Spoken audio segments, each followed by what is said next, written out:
Hi everyone, my name is Connor Bradbury and I'm a student at the University of Michigan. I'm also an intern at the Plus Impact Studio for a local business. And today I'll be talking about the labor model that we've created, which will help you guys as small business owners sort of identify how many employees are optimal and try to give you a baseline for how many you can afford to have in the coming months should there be another shutdown. The three key questions to this are separating your fixed costs from your non-employee variable costs and your employee variable costs, as well as knowing what your finances were like from September 2019 through February 2020. This will give us a baseline we can use for your finances in estimating how many employees you will be able to afford in the coming months. So from here, I'm just going to open up our labor model. And this is just our opening screen. It gives a little bit of a welcome, as well as which expenses and what costs you'll need to know from that time period that I mentioned previously.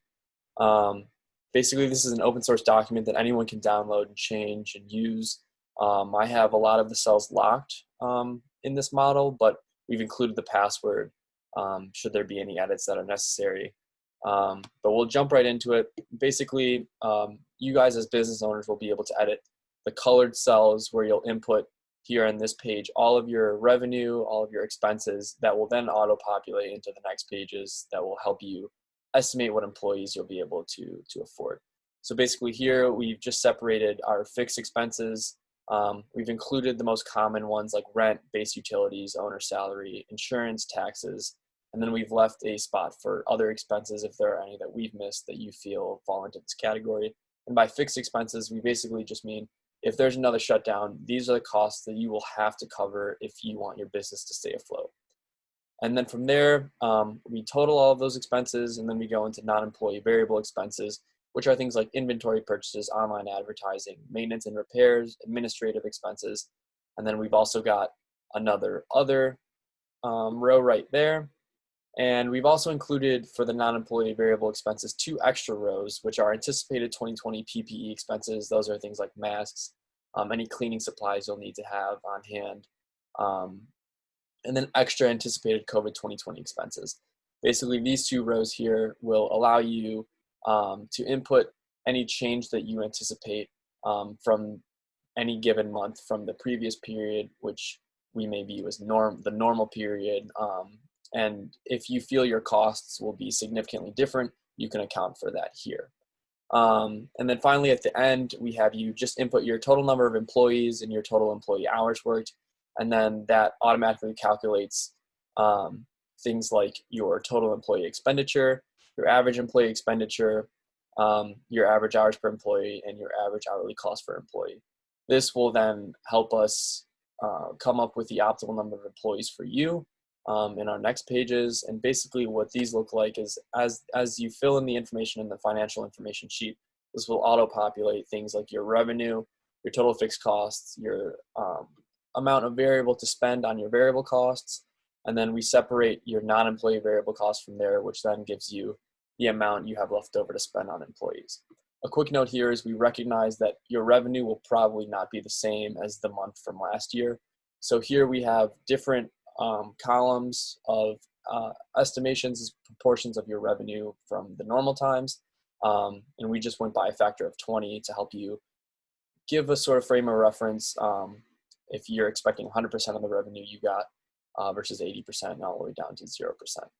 Basically, this will just change however much you have left to spend over for your employees, because obviously as your revenue goes down, you'll have less left over after you cover those fixed costs and after you account for those non-employee variable costs that you'll be inputting in on the financial information page. But basically, once you have all of the numbers plugged into your financial information page, you'll have these 2 green rows highlighted, which are amount left to spend for employees and your employees to work based on the average hours per employee that you put in the previous sheet. We've highlighted these specific rows just because we feel that those are what you're looking for out of a labor model. Obviously, if you have different pay scales, it's a little bit more helpful for you to know your total amount you have left to spend over on employees, because then you'll have to divide that out as you see fit. And then we also will give you, it'll spit out your the employees that we think you'll be able to afford, with the average cost per employee that's calculated on the last page. Another note here is that we've included a cell that we think is important for you guys as small business owners, and that's just your suggested cash on hand for a second shutdown. The previous shutdown lasted about 2 months, so we're assuming that if there's another one, it'll be about the same amount of time. And basically what we just calculate here is just your monthly fixed expenses, which again are the costs that you'll have to cover should there be another shutdown for your business to stay afloat. And we just multiplied that by 2. And that's sort of to give you guys a baseline of this is the amount of money that you will have to have on hand to cover those expenses if your revenue is 0. So obviously it's not feasible to have that amount of cash on hand for a lot of small businesses, but just to have that in the back of your mind, we think will be helpful in preparation and in saving money, as well as figuring out your budgeting for the upcoming months. That's about it for our labor model. All of the other months are the same layout.